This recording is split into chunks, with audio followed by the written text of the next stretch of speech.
Donnie and Dolly, the team is supported by ableauctions.ca. Closing your business? We can help.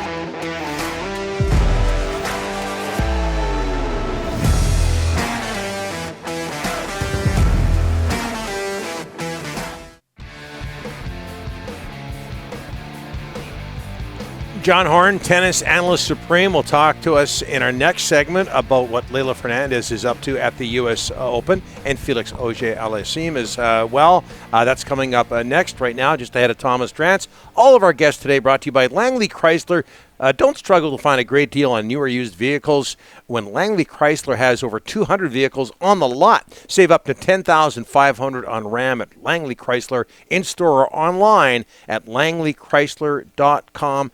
He covers the Canucks for The Athletic. He's in the Okanagan right now. We're talking about Thomas Drance, who is now a Friday regular on our show. Thomas, thanks for that. Thanks for this. How are you, sir? Oh, I'm doing well, and I'm thrilled to be contributing to this fine program all season. Thank you guys for having me. And you know, I was thinking this week a little bit, Donnie, about the 2016 NHL entry draft, which happened in Buffalo, and I was hanging out with the late Jason Botchford and Jeff Patterson, and we got invited by some of my best front office contacts to a establishment to have a beverage or two with them. And I show up, and the bouncer won't let me in because I was wearing jean shorts.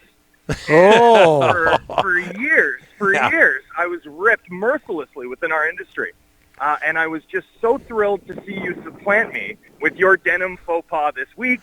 I don't think anyone will remember my jorts anymore. Yes, I'm free, yes. Johnny. Hey, you are now carrying the mustard here. The different, and it takes a lot to get kicked out of a bar in Buffalo. I did get into the wedding. You didn't get into the establishment. That's true. Good point. so there's that. Okay, Thomas, we need your help here before we get into the meat of things with the Canucks. Phil Giuseppe. Have I got it right? Because we're having pronunciation issues today. Yeah, I think it's Phil Giuseppe. Yeah, I think that's right. Giuseppe. Yeah, that's what I said. Yeah, nailed it. Okay, so as usual, Rick nailed it. It took 40 tries, but he got there. Yeah, Giuseppe's. Okay, while we're on the subject of Phil Giuseppe, let's talk about his role in the organization. Thomas, what do you expect from him? Nobody knows a lot about him out here. Yeah, well, those fourth line winger spots. I mean, those are the battles that, you know, I'm almost tracking most closely because I think we have a really good idea of what the top nine looks like. You know, and then I think we know that Brandon Sutter and Tyler Mott, in the event that he's healthy, open question there, will make up 2/3 of the fourth line, which leaves sort of an open job. You know, Matthew Highmore maybe has a slight inside track based on his performance down the stretch, but they didn't protect him in expansion. One would think that speaks volumes, that, you know, there's opportunity there. And because Sutter can play on the wing, because Tyler Mott can play either wing, you know, you really do have a pure competition. Like, they could line up and have that 12th forward be a center. They could line up and have that 12th forward be a right wing or a left wing. And Giuseppe is a really interesting candidate to be in that spot because he's got a ton of NHL experience. Played something like 200 NHL games. Mm-hmm. That's right. And he's produced at a really good clip, right? Like, there's a guy, you know, in terms of his points per game clip, you're looking at a guy who prorated over 82 over those 200 games, you know, scores at about a 21, 22-point pace. That's a really healthy pace for a potential fourth liner. You know, he's been effective. He's been a relatively effective bottom-of-the-lineup piece in different spots along the way. And just based on what he's produced, you know, you think about a guy like Nick Patan who comes in with, you know, a fairly highfalutin offensive resume, but based on, you know, their NHL scoring track records, like Phil Giuseppe has been the more effective offensive piece.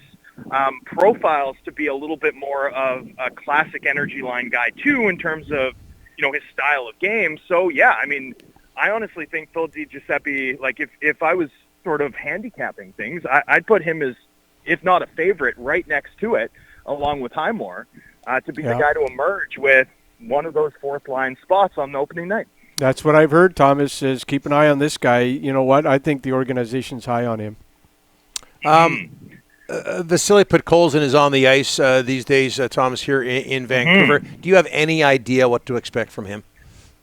Well, I mean, first of all, the fact that he's in Vancouver, right? The fact that he's in Vancouver, signed, vaccinated, avoided the quarantine, got through the immigration process, and is, one thing internally that's being noticed already is Vasily Podkolzin's all-around motivation just to be here. He's on top of everything. He's taking care of it. He wants to, him and his wife, want to enjoy this experience, want to try their hand at life in the NHL. And it's required a lot of courage, a lot of diligence, a lot of paperwork, for him to get to this point. And it speaks to, his character, frankly, that he's been able to jump through those hoops and get himself, ready for rookie camp next week and then ultimately training camp. When you look at Vasily Podkolzin's game, it's kind of similar in that high work rate, right? High on-ice intelligence.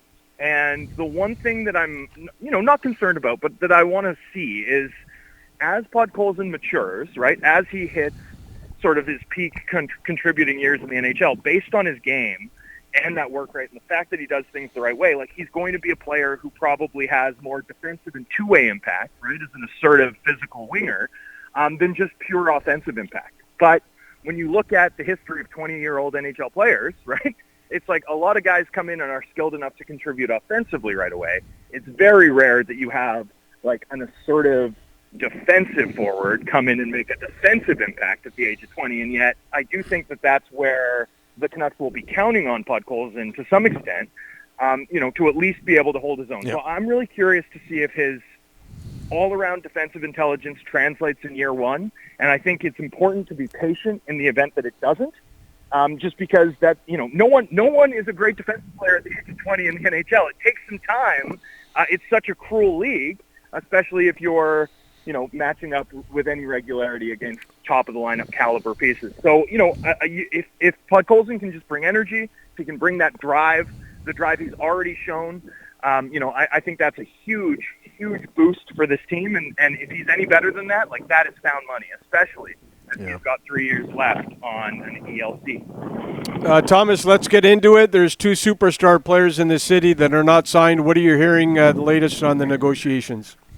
Yeah, I mean, what I'm hearing matches what everyone else is hearing, with sort of one exception, which is that, the logistics of this require, in a lot of ways, Pettersson to get done first, right? And that's like a really important thing to note here, just because we saw with Jesperi Kotkaniemi, and we saw, Rick, with what the club did right on the eve of free agency opening, right? The Holtz buyout and the Schmidt trade, building that depth of cap flexibility to ward off potential offer sheets was a huge priority for the club in the weeks leading up to July 28th, and has remained something that, they care about, that they're mindful of since.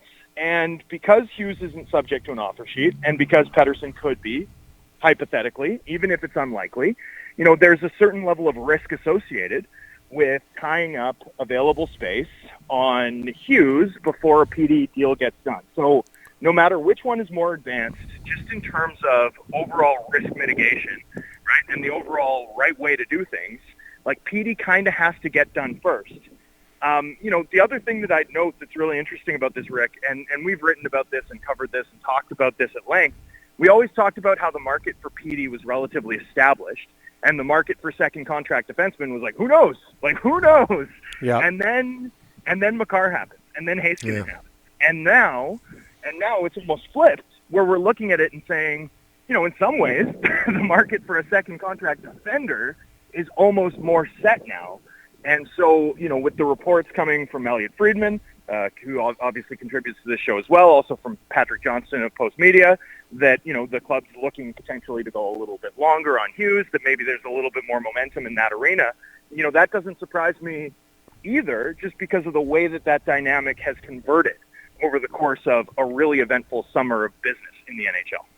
Yeah, but you talk about a new, comparable, sometimes fresh.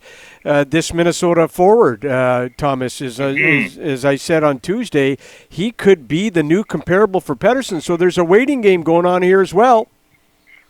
Yeah, there is. Although, at Kaprizov's age, he won the Calder, but, PD is going to have almost 100. I mean, more than 150 games played. Kaprizov's at what? Under 60, right? 60, under 60, but they got the same points per game. That's the problem. Right, for sure. No, and it's an interesting comp, but I suspect not one that will end up being that will sort of detonate the like Matthew Barzal, Braden Point framework that we've been so focused on, partly because of what Minnesota did this offseason, and particularly with the the buyouts that they exercised. I suspect that we're more likely to see a shorter-term deal as a result. Although obviously they took a different approach than that with their defensive center Eriksson Ek. But yeah, I mean, I don't suspect that deal will detonate the overall bridge deal framework we've been looking at for months and months.